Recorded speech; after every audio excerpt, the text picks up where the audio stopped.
Hello everyone. Final accounts adjustments அதுதான் இன்றைக்கி நம்ம இந்த வீடியோவில் பார்க்க போகிறோம். ஃபைனல் அக்கவுண்ட்ஸ் ப்ரிப்பரேஷன் அப்படின்னா trading, profit and loss account, balance sheet எல்லாமே ப்ரிப்பேர் பண்ணுவோம். இதில் அட்ஜஸ்ட்மெண்ட் என்ட்ரி எப்படி போடணும்? அட்ஜஸ்ட்மெண்ட்ஸ் அப்படிங்கும்போது நிறைய அட்ஜஸ்ட்மெண்ட்ஸ் இருக்கும். அதில் ரொம்ப ரொம்ப முக்கியமான மோஸ்ட் இம்பார்ட்டன்ட் 15 அட்ஜஸ்ட்மெண்ட்ஸை இந்த வீடியோவில் நம்ம பார்க்க போகிறோம். நம்ம சேனலுக்கு தான் ஃபஸ்ட் டைம் வந்திருக்கீங்க அப்படின்னா மறக்காமல் சப்ஸ்கிரைப் பண்ணிக்கோங்க, நோட்டிஃபிகேஷன் எனேபிள் பண்ணி வச்சுக்கோங்க. டெலிகிராம், இன்ஸ்டாவில் ஜாயின் பண்ணலைன்னா லிங்க் டிஸ்கிரிப்ஷனில் இருக்குது, ஜாயின் பண்ணிக்கோங்க. சிஎம்ஏ இன்டர் ஃபைனான்ஷியல் அக்கௌண்டிங் பேப்பரில் ஃபைனல் அக்கௌண்ட்ஸ் ரிலேட்டடாக ஒரு 14 மார்க் கொஸ்டின் ஷுவராக கேட்பாங்க. ஸோ அந்த 14 மார்க் கொஸ்டினில் final accounts of profit organisation அல்லது நான் ப்ராஃபிட் ஆர்கனைசேஷன் அல்லது இன்கம்ப்ளீட் ரெக்கார்ட்ஸ்னு சொல்கிற சிங்கிள் என்ட்ரி சிஸ்டம், இந்த மூணுலேருந்து ஏதாவது ஒன்று வரலாம். இந்த ஃபைனல் அக்கௌண்ட்ஸ் ப்ரிப்பேர் பண்ணுறப்ப முக்கியமானது adjustment entry. Trading, profit and loss account, balance sheet prepare பண்ணுறதை தான் ஃபைனல் அக்கௌண்ட்ஸ்னு சொல்லுவோம் ஜென்ரலாக. அப்போ இதில் அட்ஜஸ்ட்மெண்ட் அப்படின்னு ட்ரையல் பேலன்ஸுக்கு வெளியில் கொஸ்டினில் கொடுத்துருப்பாங்க. ஸோ இந்த அட்ஜஸ்ட்மெண்ட்ஸு சில சமயம் அட்ஜஸ்ட்மெண்ட்டுன்னு வெளியில் கொடுக்காம ட்ரையல் பேலன்ஸ்குள்ளேயே சில சமயம் என்ட்ரி கொடுத்துருப்பாங்க. அப்படி வரும்போது ட்ரையல் பேலன்ஸ்குள்ளேயே கொடுத்துருந்தா அதுக்கு என்ட்ரி என்ன வரும், ட்ரையல் பேலன்ஸ்க்கு வெளியில் கொடுத்துருந்தா அதில் என்ன என்ட்ரி வரும் அப்படிங்கிறதான் இப்போ நம்ம பார்க்க போகிறோம். ட்ரையல் பேலன்ஸ்குள்ளேயே இந்த அட்ஜஸ்ட்மெண்ட்ஸ் எல்லாமே கொடுத்துருந்தாங்கன்னா காரணம் என்ன? ஆல்ரெடி இதை அக்கௌண்ட்ஸில் என்ட்ரி போட்டுட்டாங்க. ஸோ இப்போ என்ட்ரி போட்டிருந்தாங்கன்னா டபுள் என்ட்ரி சிஸ்டம் படி ஒரு டெபிட்டும் கிரெடிட்டும் ஆல்ரெடி அதில் போட்டிருப்பாங்க. ஸோ ஜஸ்ட்டு இந்த ட்ரையல் பேலன்ஸில் இருக்குது அப்படின்னா, இந்த அட்ஜஸ்ட்மெண்ட் இருக்குது அப்படின்னா நம்ம ஏதாவது ஒரு இடத்துல தான் நம்ம காமிக்கிற மாதிரி இருக்கும். ஒன்று பேலன்ஸ் ஷீட்டு அல்லது பிஎன்எல் அப்படின்ற இடத்துல மட்டும்தான் நம்ம காமிக்கணும். பட் ட்ரையல் பேலன்ஸ்க்கு வெளியில் இந்த அட்ஜஸ்ட்மெண்ட்ஸை கொடுத்துருந்தா அங்கே 2 எஃபெக்ட் கொடுக்கணும். 2 எஃபெக்ட் அப்படின்னா டபுள் என்ட்ரி சிஸ்டமில் இன்னும் அதுக்கு என்ட்ரியே போடலை, அக்கௌண்ட்ஸில் என்ட்ரியே போடலை. இப்போ ஒரு டெபிட்டும் ஒரு கிரெடிட்டும் கண்டிப்பாக கொடுக்கணும். ஸோ இப்போ இந்த அட்ஜஸ்ட்மெண்ட்ஸ் எல்லாமே ட்ரையல் பேலன்ஸ்குள்ளேயே இருந்தால் அல்லது வெளியில் இருந்தால் என்ன என்ட்ரி வரும் அப்படிங்கிறத பார்க்க போகிறோம். இது ரொம்ப ரொம்ப முக்கியமான ஒரு 15 இம்பார்ட்டண்ட் அட்ஜஸ்ட்மெண்ட்ஸை இங்கே இந்த வீடியோவில் நம்ம பார்க்க போகிறோம். ஃபஸ்ட்டு ஒன், க்ளோசிங் ஸ்டாக் எடுத்துக்கலாம். க்ளோசிங் ஸ்டாக்னா என்ன? ஒருத்தர் ஒரு ட்ரேடிங் பிஸ்னஸ் பண்ணுறாரு. அந்த ட்ரேடிங் பிஸ்னஸில் ஓப்பனிங் ஸ்டாக் கையில் இருக்குது அண்ட் பர்ச்சேஸ் பண்ணுறாரு. சேல் பண்ணது போக மிச்சம் இருக்கிறத க்ளோசிங் ஸ்டாக்னு சொல்லுவோம். ஸோ இந்த க்ளோசிங் ஸ்டாக்குடைய வேல்யூ பொதுவாக ட்ரையல் பேலன்ஸுக்கு வெளியில் கொடுத்துருப்பாங்க. சில சமயம் ட்ரையல் பேலன்ஸுக்கு உள்ளேயே கொடுத்துருப்பாங்க. அப்போ இதுக்கு எப்படி அட்ஜஸ்ட்மெண்ட் என்ட்ரி போடணும்னு பார்ப்போம். நான் ஏற்கனவே சொன்ன மாதிரி ட்ரையல் பேலன்ஸுக்கு வெளியில் அட்ஜஸ்ட்மெண்ட் இருந்தால் 2 எஃபெக்ட் இருக்கணும். அப்போ க்ளோசிங் ஸ்டாக்கு ட்ரையல் பேலன்ஸ்க்கு வெளியில் இருக்கிறப்ப அதுக்கு என்ட்ரி போடும்போது ட்ரேடிங் அக்கௌண்ட்டில் கிரெடிட் சைடில் என்ட்ரி போடுறோம். அப்போ closing stock account debit to trading account அப்படின்னு போடுறோம். இப்போ அந்த க்ளோசிங் ஸ்டாக்குக்கு டெபிட் கொடுக்குறோம் அண்ட் ட்ரேடிங் அக்கௌண்ட்டுக்கு கிரெடிட் கொடுக்குறோம். ஸோ இப்போ இந்த கிரெடிட் சைடு என்ட்ரி ட்ரேடிங் அக்கௌண்ட்டில் க்ளோசிங் ஸ்டாக்குக்கு வரும். இந்த க்ளோசிங் ஸ்டாக்குங்கிறது டெபிட் பேலன்ஸில் தானே இருக்குது, டெபிட் என்ட்ரி தானே கொடுக்குறோம். So it is an asset. அதனால் பேலன்ஸ் ஷீட்டில் அசெட் சைடில் வரணும். ஜென்ரலாக க்ளோசிங் ஸ்டாக்குங்கிறது கரண்ட் அசெட், அதனால் அது அசெட் சைடில் வரணும். அப்போ இந்த டெபிட் அண்ட் கிரெடிட் எஃபெக்ட் ரெண்டுமே கொடுத்துட்டோம். ஏன்னா இது ட்ரையல் பேலன்ஸில் இல்லை, வெளியில் அட்ஜஸ்ட்மெண்ட்டில் கொடுத்துருக்கிறதுனால. சில சமயத்தில் ட்ரையல் பேலன்ஸ்க்கு உள்ளேயே க்ளோசிங் ஸ்டாக் கொடுத்துருப்பாங்க. அப்படி கொடுத்துருந்தா இது ட்ரேடிங் அக்கௌண்ட்டுக்குள்ளே வரக்கூடாது. இதுக்கான என்ட்ரி ஒரே ஒரு இடத்துல மட்டும்தான், இந்த இடத்துல போடணும். அசெட் சைடில் பேலன்ஸ் ஷீட்டில் மட்டும்தான் என்ட்ரி வரும். காரணம் என்னென்னா ஏற்கனவே பர்ச்சேசஸில் இந்த க்ளோசிங் ஸ்டாக்கை அட்ஜஸ்ட் பண்ணியிருப்பாங்க. அதனால் ட்ரேடிங் அக்கௌண்ட்டில் வராது. எந்த சமயத்தில் க்ளோசிங் ஸ்டாக் ட்ரையல் பேலன்ஸ்க்கு உள்ளே கொடுத்துருந்தாங்கன்னா பேலன்ஸ் ஷீட் அசெட் சைடு மட்டும்தான் வரும். அடுத்தது அவுட்ஸ்டாண்டிங் எக்ஸ்பென்சஸ். எந்த ஒரு எக்ஸ்பென்ஸாகவும் இருக்கலாம், ரெண்ட் பெய்டாக இருக்கலாம், அல்லது ட்ராவலிங் எக்ஸ்பென்சஸாக இருக்கலாம், சேலரியாக இருக்கலாம், ஏதோ ஒரு எக்ஸ்பென்சஸ். அந்த எக்ஸ்பென்சஸ் அவுட்ஸ்டாண்டிங்னா இன்னும் நம்ம பண்ண வேண்டியது இருக்குது. இந்த அவுட்ஸ்டாண்டிங் எக்ஸ்பென்சஸ் ட்ரையல் பேலன்ஸ்க்கு உள்ளே கொடுத்துருந்தா அக்கௌண்ட்ஸில் ஆல்ரெடி நம்ம எஃபெக்ட் கொடுத்துருப்போம். அவுட்ஸ்டாண்டிங் எக்ஸ்பென்சஸை அக்ரூவல் கான்செப்ட் படி அந்தந்த எக்ஸ்பென்ஸோட ஆட் பண்ணுவோம். ஸோ அது ஆல்ரெடி அதை ஆட் பண்ணியிருக்காங்க, அதனால தான் இந்த ட்ரையல் பேலன்ஸில் கொடுத்துருக்காங்க. ஸோ பேலன்ஸ் ஷீட்டில் லைபிலிட்டி சைடில் மட்டும் காமிச்சா போதும். ஒருவேளை இது ட்ரையல் பேலன்ஸில் கொடுக்காம அவுட்ஸ்டாண்டிங் எக்ஸ்பென்சஸ் அட்ஜஸ்ட்மெண்ட்டில் வெளியில் கொடுத்துருந்தா இனிமேல் தான் நம்ம அக்கௌண்ட்ஸ்லேயே என்ட்ரி போட போகிறோம். ஸோ அப்போ அதுக்கான என்ட்ரி போடுறப்ப இந்த அவுட்ஸ்டாண்டிங் எக்ஸ்பென்சஸை எக்ஸ்பென்சஸோட ஆட் பண்ணணும். ஸோ அந்தந்த எக்ஸ்பென்ஸை கன்சர்ன்ட் எக்ஸ்பென்சஸ்னால் அந்தந்த எக்ஸ்பென்ஸ், சேலரினா சேலரியோட ஆட் பண்ணணும், ரெண்ட் எக்ஸ்பென்ஸ்னால் ரெண்ட் எக்ஸ்பென்சஸோட இந்த அவுட்ஸ்டாண்டிங் ரெண்ட் எக்ஸ்பென்சஸை ஆட் பண்ணணும். So added to the concerned expenses. இது ட்ரேடிங் அக்கௌண்ட்டாக இருக்கலாம் அல்லது ப்ராஃபிட் அண்ட் லாஸ் அக்கௌண்ட்டாக இருக்கலாம். அதோட டெபிட் சைடில் தானே எக்ஸ்பென்சஸ் வரும். இப்போ ட்ரேடிங்னா வேஜஸ் அவுட்ஸ்டாண்டிங்னு சொல்லலாம். சேலரி அவுட்ஸ்டாண்டிங்னா ப்ராஃபிட் அண்ட் லாஸ் அக்கௌண்ட்டில் வரும். ஸோ இப்போ வேஜஸோட ஆட் பண்ணுறோம். அவுட்ஸ்டாண்டிங் வேஜஸ்னா சேலரினா அவுட்ஸ்டாண்டிங் சேலரியோட தட் இஸ் சேலரி எக்ஸ்பென்சஸோட அவுட்ஸ்டாண்டிங் சேலரியை ஆட் பண்ணுறோம். அதாவது அந்தந்த எக்ஸ்பென்ஸோட அதை ஆட் பண்ணி காமிக்கணும். இது ட்ரேடிங் P&L வரக்கூடிய எஃபெக்ட். அடுத்தது பேலன்ஸ் ஷீட் சைடில் லயபிலிட்டி சைடில் காமிக்கிறோம். ஏன்னா இன்னும் இந்த எக்ஸ்பென்ஸை நம்ம பே பண்ணலை, அவுட்ஸ்டாண்டிங்காக இருக்குது. இப்போ இது ஆப்ளிகேஷன். இப்போ இது அவுட்ஸ்டாண்டிங் எக்ஸ்பென்சஸ் அப்படிங்கிறப்ப இது ரெப்ரசன்டேட்டிவ் பர்சனல் அக்கௌண்ட் லயபிலிட்டி சைடில் பேலன்ஸ் ஷீட்டில் காமிக்கணும். ஸோ இதுக்கு 2 எஃபெக்ட் கொடுக்குறோம். ட்ரையல் பேலன்ஸில் இல்லைன்னா, ட்ரையல் பேலன்ஸில் இருந்தால் லயபிலிட்டி சைடில் மட்டும்தான் வரும். ஏன்னா ஆல்ரெடி அந்தந்த எக்ஸ்பென்ஸில் அட்ஜஸ்ட் பண்ணியிருப்பாங்க. அடுத்தது ப்ரீபெய்ட் எக்ஸ்பென்சஸும் இதே மாதிரி தான்.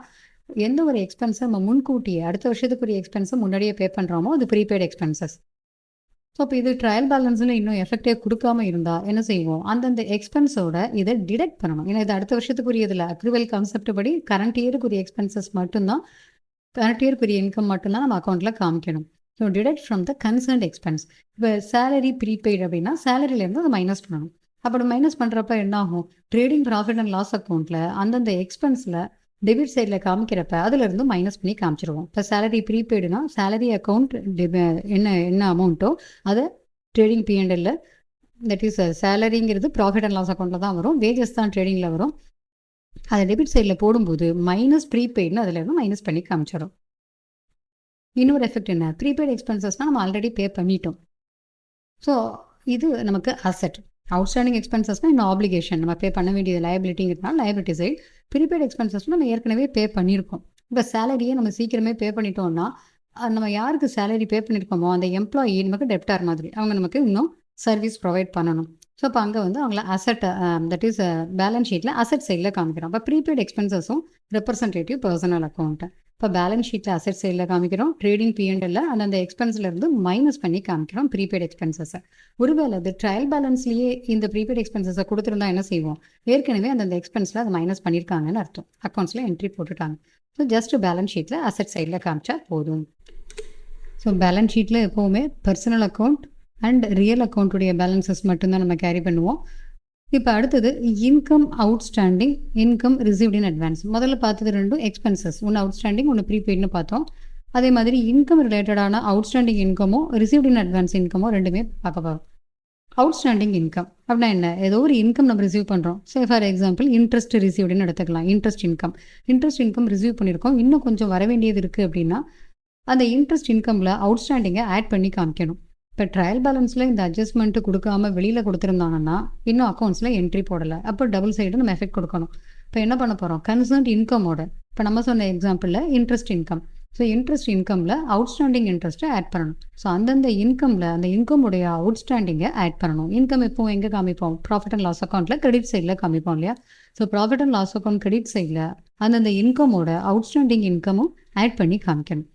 இன்னொரு எஃபெக்ட் பேலன்ஸ் ஷீட்டில் அசெட் சைடு, இன்கம் வர வேண்டியது இருந்தால் என்ன, அது அசெட், அதனால் அது அசெட் சைடில் காமிக்கிறோம். ஒருவேளை இந்த இன்கம் அவுட்ஸ்டாண்டிங் ட்ரையல் பேலன்ஸ்க்கு உள்ளே கொடுத்துருந்தா ஆல்ரெடி அந்தந்த இன்கமோட இதை ஆட் பண்ணியிருக்காங்க, அக்கௌண்ட்ஸில் என்ட்ரி போட்டிருக்காங்கன்னு அர்த்தம், அதனால தான் ட்ரையல் பேலன்ஸில் வருது. ஸோ இந்த சமயத்தில் பேலன்ஸ் ஷீட்டில் அசெட் சைடில் மட்டும்தான் இந்த இன்கம் அவுட்ஸ்டாண்டிங்கை காமிக்கும். அடுத்தது இன்கம் ரிசீவ்டு இன் அட்வான்ஸ். இன்கம்மை முன்கூட்டியே ரிசீவ் பண்ணிட்டோம், அடுத்த வருஷம் வர வேண்டிய இன்கம்மை இப்போவே ரிசீவ் பண்ணியிருக்கோம்னா இது நமக்கு ஆப்ளிகேஷன். இந்த வருஷம் வர வேண்டிய இன்கம் நம்ம ரிசீவ் பண்ணாமல் இருந்தால் அது அசெட்னு சொன்னோம். அடுத்த வருஷம் வர வேண்டிய இன்கம் இந்த வருஷமே ரிசீவ் பண்ணிட்டா அது இன்கம் ரிசீவ்ட் இன் அட்வான்ஸ். அப்போ அந்த இன்கமுக்கான சர்வீஸ் நம்ம ப்ரொவைட் பண்ண வேண்டியதாக இருக்கும், ஏதாவது ஒன்று நம்ம செய்யணும் இல்லையா, அப்போ அது லயபிலிட்டி. இப்போ இதுக்கான அட்ஜஸ்ட்மெண்ட், இந்த அட்ஜஸ்ட்மெண்ட்டை ட்ரையல் பேலன்ஸ்க்கு வெளியில் கொடுத்துருந்தா 2 எஃபெக்ட் கொடுக்கணும். ஒன்று அந்தந்த இன்கம்லேருந்து மைனஸ் பண்ணிடணும், ஏன்னா இது அடுத்த வருஷத்துக்குரிய இன்கம், அதனால் கன்சர்ன்ட் இன்கம்லேருந்து மைனஸ் பண்ணணும். இந்த இன்கம் எங்கே காமிப்போம் எப்போவுமே, credit side P&L. So P&L credit சைடில் அந்தந்த இன்கம்லேருந்து இன்கம் ரிசீவ்ட் இன் அட்வான்ஸாக மைனஸ் பண்ணி காமிக்கணும். இன்னொரு எஃபெக்ட் பேலன்ஸ் ஷீட் சைடில் லயபிலிட்டி சைடில் காமிக்கணும். ஒருவேளை இது ட்ரையல் பேலன்ஸ்க்கு உள்ளேயே இன்கம் ரிசீவ்ட் இன் அட்வான்ஸ்னு கொடுத்துருந்தா அந்த சமயத்தில் பேலன்ஸ் ஷீட்டில் லயபிலிட்டி சைடில் மட்டும்தான் வரும். ஸோ எப்படி அந்த எக்ஸ்பென்சஸும் நம்ம அதை prepaid and outstanding expenses representative personal அக்கௌண்ட்னு சொன்னோமோ அதே மாதிரி income outstanding and income received in அட்வான்ஸுமே ரெப்ரசன்டேட்டிவ் பர்சனல் அக்கௌண்ட். ஸோ இதுக்கு ஆல்ரெடி எஃபெக்ட் கொடுத்துருக்காங்க அக்கௌண்ட்ஸில், இந்த அட்ஜஸ்ட்மெண்ட்டு ட்ரையல் பேலன்ஸ்க்கு உள்ளேயே வந்திருக்கு அப்படின்னா அசெட் சைடில் லயபிலிட்டி சைடில் மட்டும்தான் வரும். இன்கம் அவுட்ஸ்டாண்டிங்காக இருந்தால் அசெட் சைடு, இன்கம் ரிசீவ்ட் இன் அட்வான்ஸாக இருந்தால் லயபிலிட்டி சைடு, பிகாஸ் இது எல்லாமே ரெப்ரசன்டேட்டிவ் பர்சனல் அக்கௌண்ட். அடுத்த அட்ஜஸ்ட்மெண்ட்டு பேட் டெப்ட்ஸ். இன்னும் என்ட்ரியே போடாமல் இருக்காங்க, அட்ஜஸ்ட்மெண்ட்ஸை ட்ரையல் பேலன்ஸ்க்கு வெளியில் கொடுத்துருக்காங்க. அப்போ நம்ம என்ட்ரி போடுவோம். எப்படி என்ட்ரி போடுவோம்? டெப்டாஸ்லேருந்து குறைக்கணும் இல்லையா? அப்போ bad debts account debit to டெப்டாஸ்னு போடுவோம். இப்போ பேட் டெப்ஸுங்கிறது லாஸு. ஸோ அதை P&L அக்கௌண்ட்டில் டெபிட் சைடில் காமிப்போம்.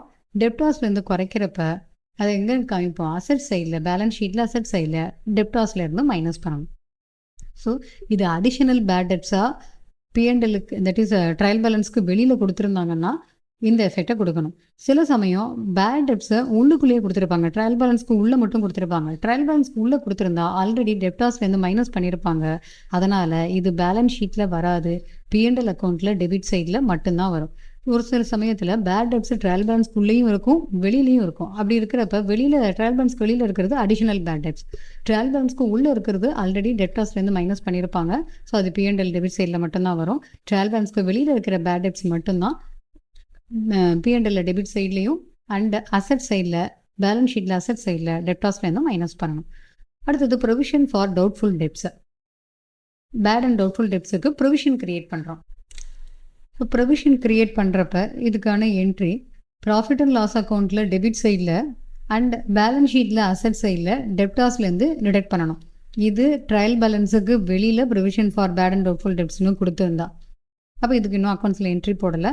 இப்போ ப்ராஃபிட்லேருந்து நம்ம ஒரு அமௌண்ட் எடுத்து ப்ரொவிஷனாக க்ரியேட் பண்ணுறோம். அதனால் P&L அக்கௌண்ட்டில் டெபிட் சைட்லேயும் பேலன்ஸ் ஷீட்டில் அசட் சைடில் டிடெக்ட் ஃப்ரம் டெப்டாஸ். டெப்டாஸ்லேருந்து மைனஸ் பண்ணுறப்ப மறந்துடக்கூடாது, இங்கே ஏற்கனவே பேட் டெப்ஸில் வந்து 2 பேட் டெப்ஸ் சொன்னேன். ஒன்று ட்ரையல் பேலன்ஸ்க்குள்ளே ஒரு பேட் டெப்ஸ் கொடுத்துட்டு ட்ரையல் பேலன்ஸ்க்கு வெளியிலையும் ஒரு பேட் டெப்ஸு சில சம்மில் கொடுப்பாங்க. அப்போ அது அடிஷனல் பேட் டெப்ஸ்னு சொன்னேன். இப்போ அந்த அடிஷனல் பேட் டெப்ஸ் இன்னும் டெப்டாஸ்லேருந்து மைனஸ் பண்ணாமல் இருக்கும். நம்ம பண்ணணும்னு இங்கே பார்த்தோம் ட்ரையல் பேலன்ஸ்க்கு வெளியில் இருக்கிற பேட் டெப்ஸ். ஸோ அப்படி அந்த மாதிரி அடிஷனல் பேட் டெப்ஸ் இருக்குது அப்படின்னா அதை ஃபஸ்ட்டு டெப்டாஸ்லேருந்து மைனஸ் பண்ணிவிட்டு அதுக்கப்புறமா தான் இந்த provision for bad and doubtful debts create பண்ணணும். ஏன்னா பேட் டெப்ஸ் அப்படிங்கிறது வந்து ஃபுல்லாகவே பேட் டெப்ஸு தான். அதுக்கு நம்ம ப்ரொவிஷன் க்ரியேட் பண்ணணும்னு அவசியம் இல்லை. அது ஃபுல்லாகவே பேட் டெப்ஸ் ஆகிடுச்சு அப்படின்னு நம்ம அதை மைனஸ் பண்ணிடுறோம். ஆனால் பேட் ஆர் டவுட்ஃபுல் டெப்ஸு நாளைக்கு வருமோ வராதோன்னு டவுட்டாக இருக்குது, நாளைக்கு வராது அப்படிங்கிறத நம்ம இப்போ முன்கூட்டியே ஒரு ப்ரொவிஷனாக க்ரியேட் பண்ணுறப்ப ஆல்ரெடி ஷியோராக இருக்கிற பேட் டெப்ஸை மைனஸ் பண்ணிவிட்டு மீதி இருக்கிற டெப்டாஸ் அமௌண்ட்டில் தான் இந்த ப்ரொவிஷன் க்ரியேட் பண்ணணும். ஸோ டெப்டாஸ் அக்கௌண்ட்டில் அடிஷனல் பேட் டெப்ஸ் ஏதாவது மைனஸ் பண்ண வேண்டியது இருந்தால் மைனஸ் பண்ணிவிட்டு அதுக்கப்புறமா இந்த ப்ரொவிஷன் ஃபார் டவுட்ஃபுல் டெப்ஸை அந்த பேலன்ஸில் தான் நம்ம கண்டுபிடிப்போம். இப்போ ட்ரையல் பேலன்ஸ்க்கு வெளியில் இந்த அட்ஜஸ்ட்மெண்ட் கொடுத்துருந்தா P&L அக்கௌண்ட் டெபிட் சைட்லேயும் பேலன்ஸ் ஷீட்டில் டெப்டாஸ்லேருந்து மைனஸ் பண்ணணும். பட் டெப்டாஸ்லேருந்து இதை மைனஸ் பண்ணுறதுக்கு முன்னாடி அடிஷனல் பேட் டெப்ஸ் இருந்தால் மைனஸ் பண்ணிவிட்டு டெப்டாஸுடைய பேலன்ஸ் என்ன வருமோ அந்த பேலன்ஸில் தான் இந்த ப்ரொவிஷன் கண்டுபிடிக்கணும். இப்போ ட்ரையல் பேலன்ஸ்க்கு உள்ளே மட்டும் கொடுத்துருந்தா என்ன அர்த்தம்? ஏற்கனவே அதை டெப்டாஸில் அட்ஜஸ்ட் பண்ணியிருக்காங்க அப்படின்னு சொல்லிட்டு P&L அக்கௌண்ட்டில் டெபிட் சைடில் மட்டும் நம்ம காமிக்கலாம். ஆனால் பொதுவாக கொஸ்டினில் எப்படி கொடுப்பாங்கன்னா provision for bad and doubtful டெப்ஸை ட்ரையல் பேலன்ஸ்க்கு உள்ளே ஒன்று இருக்கும், வெளியில் ஒன்று அட்ஜஸ்ட்மெண்ட்லேயும் இருக்கும். இப்போ உள்ளே இருக்கிறது ஓல்டு ப்ரொவிஷன், அட்ஜஸ்ட்மெண்ட்ஸில் இருக்கிறது நியூ ப்ரொவிஷன் நம்ம க்ரியேட் பண்ணணும். இப்போ இந்த மாதிரி கேஸில் நம்ம என்ன செய்யணும் அப்படின்னு பார்த்தீங்கன்னா new provision plus bad debts. எவ்வளவு பேட் டெப்ஸ் இந்த ரெண்டையும் ஆட் பண்ணிக்கோங்க. இதில் ஓல்டு ப்ரொவிஷனை மைனஸ் பண்ணிக்கோங்க.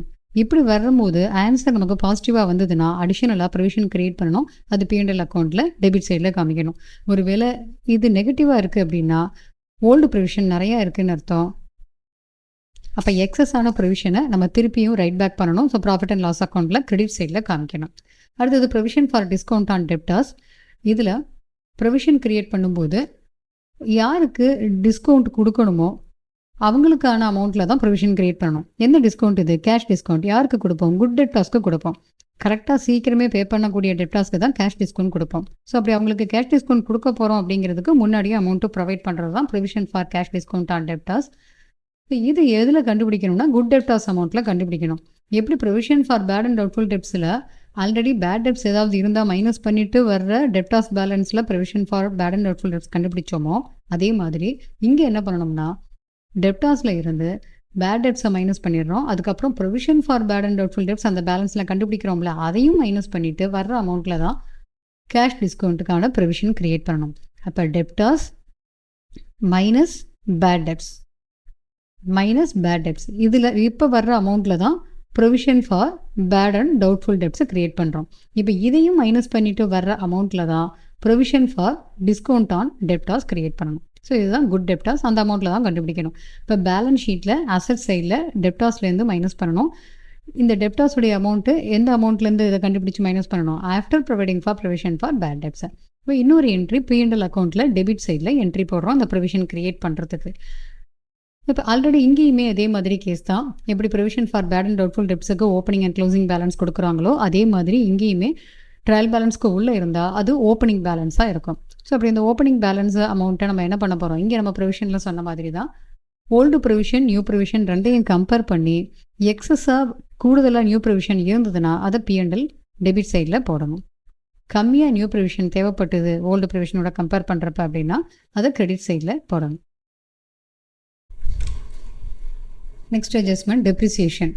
டெப்ரிசியேஷன் ட்ரையல் பேலன்ஸ்க்கு வெளியில் அட்ஜஸ்ட்மெண்ட்டில் கொடுத்துருந்தா அதுக்கு என்ட்ரி இருக்காதனால நம்ம 2 சைடு என்ட்ரி போடுறோம். ஒன்று P&L டெபிட் சைடில் டெப்ரிசியேஷன் அக்கௌண்ட் அங்கே காமிப்போம். அண்ட் பேலன்ஸ் ஷீட்டில் அசட் சைடில் இருந்தும் நம்ம மைனஸ் பண்ணணும். எந்த அசட்டுக்கு டெப்ரிசியேஷன் போடுறோமோ டெப்ரிசியேஷன் என்ட்ரினா டெப்ரிசியேஷன் அக்கௌண்ட் டு அசட். என்ன அசட்? பிளான்ட் மிஷினரி, ஃபர்னிச்சர் எது இருக்கோ அதுக்கேற்ற மாதிரி. ஸோ P&L அக்கௌண்ட் டெபிட் சைடில் ஒரு என்ட்ரியும் பேலன்ஸ் ஷீட்டில் பர்டிகுலர் அசட்டில் இருந்து மைனஸ் பண்ண வேண்டியதாக இருக்கும். பட் டெப்ரிசியேஷன் ட்ரையல் பேலன்ஸ்க்கு உள்ளே கொடுத்துருந்தா P&L டெபிட் சைடில் மட்டும்தான் வரும்.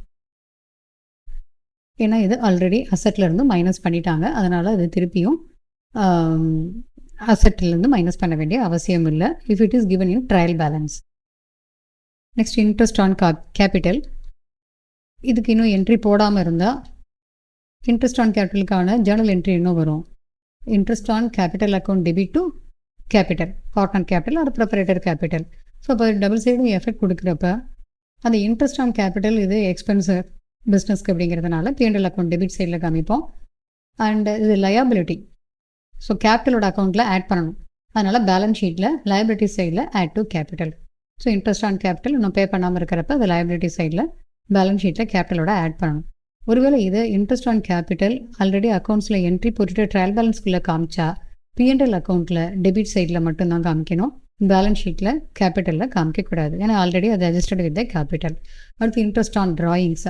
இதுலேயும் இன்னும் என்ட்ரி போடாமல் அட்ஜஸ்ட்மெண்ட் ட்ரையல் பேலன்ஸ்க்கு வெளியில் கொடுத்துருந்தா இன்ட்ரெஸ்ட் ஆன் ட்ராயிங்ஸ் பிஸ்னஸ்க்கு இன்கம். ஸோ அது P&L அக்கௌண்ட்டில் credit side, income or gain credit சைடில் காமிக்கிறோம். P&L அக்கௌண்ட்டில் credit side.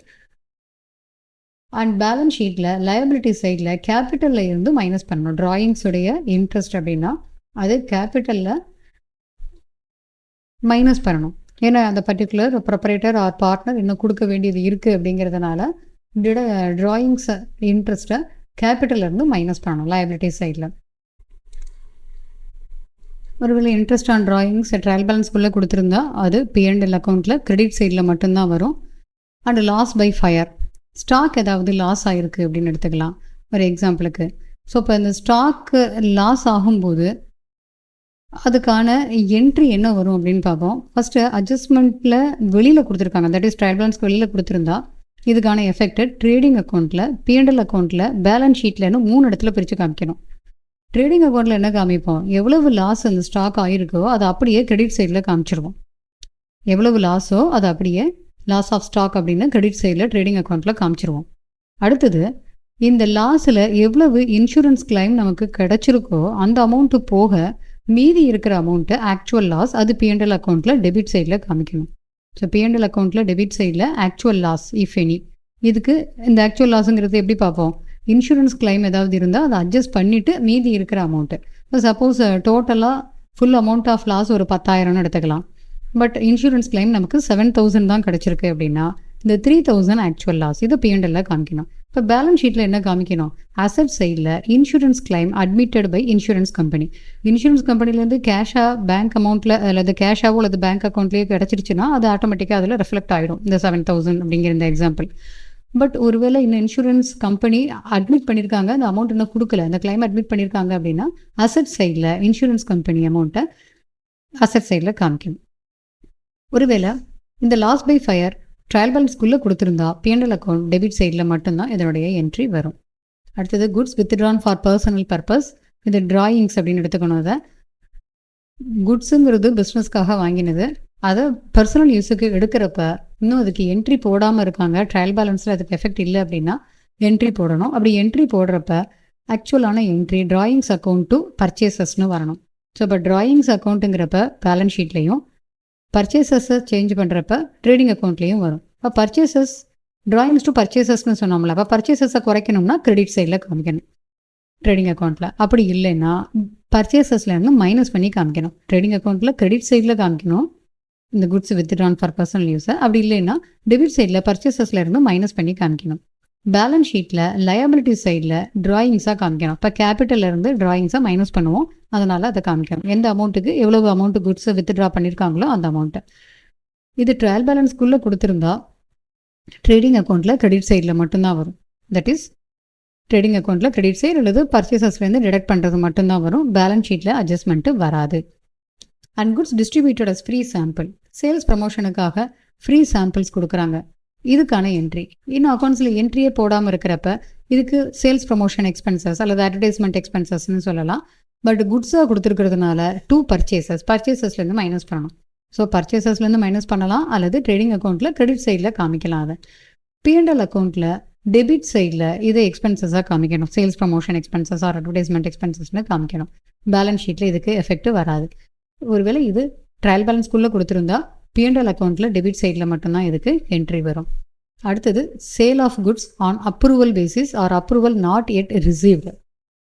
Goods sent on sale or return basis அப்படின்னும் கொடுக்கலாம். அதை அப்ரூவல் பேசிஸ்னால் ஒரு கஸ்டமர் கிட்ட ஒரு பொருளை கொடுத்துட்டு செல்லர் கொடுக்குறாரு, கொடுத்துட்டு ஒரு குறிப்பிட்ட டைம் கொடுக்குறாரு. இந்த டயத்துக்குள்ளே இந்த குட்ஸ் வேண்டாம்னா நீங்கள் எனக்கு திருப்பி கொடுத்துடலாம், ரிட்டர்ன் பண்ணிடலாம் அப்படின்னு சொல்லி கொடுக்குறாரு. இப்போ கொடுக்குறப்ப முதல்ல சேல்ஸாக என்ட்ரி போட்டு செல்லர் கொடுத்துருவாரு. ஒரு 1 வீக் ஆர் 10 days அப்படின்னு டைம் கொடுக்குறப்ப அந்த டயத்துக்குள்ளே கஸ்டமர் எய்தர் அதை அக்செப்ட் பண்ணிட்டேன்னு சொல்லுவார், அப்படி இல்லைன்னா ரிஜெக்ட் பண்ணிட்டேன்னு கொடுப்பாரு. அந்த டைம் இன்னும் முடியாமல் இருக்கிற சமயத்தில் இப்போ 1 வீக் ஆர் 10 days கஸ்டமருக்கு கொடுத்துருக்காங்க. அந்த 1 வீக் 10 days ஏதோ ஒரு டைம் கொடுத்த டைம் முடியறதுக்குள்ளே நம்ம அக்கௌண்ட்ஸை க்ளோஸ் பண்ணுறோம் அப்படின்னா அதில் இன்னும் கஸ்டமர் அப்ரூவலோ ரிஜெக்ஷனோ கொடுக்கறதுக்கு டைம் இருக்குது. ஸோ அந்த டயத்தில் அட்ஜஸ்ட்மெண்ட் என்ட்ரி எப்படி போடணும்? ஆக்சுவலாக இந்த குட்ஸு கஸ்டமருக்கு சேலார் அப்ரூவல் பேசிஸில் அனுப்புகிறப்ப என்ட்ரி போட்டிருப்போம், சேல்ஸ்ன்னு என்ட்ரி போட்டிருப்போம். அப்போ அக்கௌண்ட்ஸை க்ளோஸ் பண்ணுற அந்த டேட்டில் கஸ்டமர் கையில் அந்த ஸ்டாக் இருக்குது, பட் நம்ம சேல்ஸ்னு என்ட்ரி போட்டிருக்கோம். ஆனால் ஆக்சுவலாக அது இன்னும் சேல்ஸாக ஆகலை அன்டில் கஸ்டமர் அதை அக்செப்ட் பண்ணுற வரைக்கும். ஸோ அந்த சேல்ஸ் என்ட்ரியை நம்ம ரிவர்ஸ் பண்ணணும். இது நம்மளுடைய குட்ஸுங்கிறதுனால குட்ஸுடைய வேல்யூ காஸ்ட்டில் தான் நம்ம அதை ஸ்டாக்காக காமிக்கணும். ஸோ அதுக்கான என்ட்ரிஸ் எல்லாம் போடணும். ஸோ அட்ஜஸ்ட்மெண்ட்டில் கொடுத்துருந்தாங்கன்னா ட்ரேடிங் அக்கௌண்ட்டில் கிரெடிட் சைடில் என்ட்ரி போடணும். எப்படி என்ட்ரி போடுறோம்? சேல்ஸ்னு முதல்ல இப்போ என்ட்ரி போட்டுறோம், பட் இன்னும் கஸ்டமர் அதை அக்செப்டும் பண்ணலை ரிஜெக்டும் பண்ணலை அப்படிங்கிறப்ப அதுக்கு டைம் இருக்குங்கிறப்ப நமக்கு ஃபைனல் அக்கௌண்ட்ஸ் ப்ரிப்பேர் பண்ணுற சமயத்தில் அது ஸ்டாக்காக தான் காமிக்கணும், சேல்ஸை அதை கேன்சல் பண்ணணும். So detect from the sales. எவ்வளோ அமௌண்ட் சேல்ஸ் வந்து மைனஸ் பண்ணணும்? செல்லிங் ப்ரைஸ் அமௌண்ட் என்னவோ அது இதுலேருந்து சேல்ஸ்லேருந்து மைனஸ் பண்ணணும். பட் அதே குட்ஸுடைய காஸ்ட்டு வேல்யூவை ஸ்டாக்காக ஆட் பண்ணி காமிக்கணும். ஸோ சேல்ஸ்லேருந்து செல்லிங் ப்ரைஸ்க்கான அமௌண்ட்டை மைனஸ் பண்ணிவிட்டு அதே குட்ஸுடைய காஸ்ட்டை ஸ்டாக்கில் ஆட் பண்ணி காமிக்கணும். இது ட்ரேடிங் அக்கௌண்ட்டில் கொடுக்க வேண்டிய எஃபெக்ட். இப்போ 1000 ரூபா சேல்ஸ் வேல்யூ, பட் 800 ரூபா தான் காஸ்ட் ப்ரைஸ் அப்படின்னா இது குட்ஸ் ஆன் அப்ரூவல் பேசிஸில் அனுப்பிச்சிருக்காங்க, சேல்ஸ்னு என்ட்ரி போட்டாங்க 1000, பட் நம்ம 31/3 அப்படிங்கிற அந்த டேட்டில் அக்கௌண்ட்ஸ் ப்ரிப்பேர் பண்ணுறப்ப இன்னும் கஸ்டமர் அதை அக்செப்டும் பண்ணல ரிஜெக்டும் பண்ணல, இன்னும் அவருக்கு டைம் இருக்குது, ஏப்ரல் 5ஆம் தேதி வரைக்கும் டைம் இருக்குது. இப்போ அந்த கேஸில் நம்ம ஆல்ரெடி சேல்ஸ்னு போட்ட என்ட்ரியை கேன்சல் பண்ணி 1000 ரூபா சேல்ஸ்லேருந்து மைனஸ் பண்ணிடுறோம். பட் இது ஸ்டாக்காக காமிக்கணும். இந்த ஸ்டாக்கை எப்படின்னு காமிக்கிறோம்? ஸ்டாக் வித் கஸ்டமர்னு காமிக்கலாம், அல்லது goods sent on sale or approval basis, அதுக்கு அதனுடைய ஸ்டாக் அப்படின்னு நம்ம காமிக்கணும். Stock on sale or approval basis line with the customer அப்படின்னு காமிக்கணும். பட் ஸ்டாக்கை எப்படி காமிக்கணும்? காஸ்ட்டில் தான் காமிக்கணும். காஸ்ட் வேல்யூ என்னவோ அதை காமிக்கணும். இப்போ பேலன்ஸ் ஷீட்டில் என்ன எஃபெக்ட் வரும்? பேலன்ஸ் ஷீட்டில் அசெட் சைடில் டெப்டாஸ்லேருந்து மைனஸ் பண்ணணும். ஏன்னா சேல்ஸ்லேருந்து மைனஸ் பண்ணியிருக்கோம்ல, அதனால் அந்த செல்லிங் ப்ரைஸை டெப்டாஸ்லேருந்து மைனஸ் பண்ணிடணும். அதே மாதிரி க்ளோசிங் ஸ்டாக்குடைய வேல்யூவில் இந்த அமௌண்ட்டை காஸ்ட் ப்ரைஸ் ஸ்டாக்கில் ஆட் பண்ணோம்ல அதை காமிக்கணும். ஸோ பேலன்ஸ் ஷீட்டில் அசெட் சைடில் 2 எஃபெக்ட் வரும். டெப்டாஸ்லேருந்து செல்லிங் ப்ரைஸ் அமௌண்ட்டை மைனஸ் பண்ணுறோம், அதே சமயத்தில் க்ளோசிங் ஸ்டாக்கில் காஸ்ட் ப்ரைஸை ஆட் பண்ணுறோம். Show the cost price of such sales along with the closing stock. நார்மலாக இந்த சேல் ஆன் அப்ரூவல் பேசிஸுங்கிறது ட்ரையல் பேலன்ஸில் கொடுக்க மாட்டாங்க, வெளியில் தான் கொடுப்பாங்க. ஸோ அதுக்கான அட்ஜஸ்ட்மெண்ட் என்ட்ரி இது. ஸோ இந்த வீடியோவில் நம்ம பார்த்துருக்கிறது ஃபைனல் அக்கௌண்ட் அட்ஜஸ்ட்மெண்ட்ஸில் ரொம்ப ரொம்ப முக்கியமான ஒரு 15 அட்ஜஸ்ட்மெண்ட்ஸ் பார்த்துருக்கோம். இது உங்களுக்கு ரொம்பவே யூஸ்ஃபுல்லாக இருக்கும். இது உங்களுடைய ஃப்ரெண்ட்ஸுக்கும் ஷேர் பண்ணுங்கள். நம்ம அடுத்த ஒரு டாப்பிக்கில் மீட் பண்ணலாம்.